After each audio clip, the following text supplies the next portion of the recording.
నేను చక్కగా అమోఘమైనటువంటి చంపకాశోక పున్నాగ సౌగంధిక లసత్కచ, చంపకం, అశోకం, పున్నాగం, సుగంధ పుష్పం పెట్టుకుని బ్రహ్మాండంగా నేను కొప్పు పెట్టుకుని ఎన్ని పువ్వులు పెట్టుకుంటాను.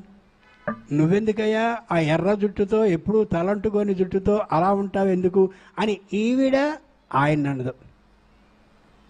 గమనించారా?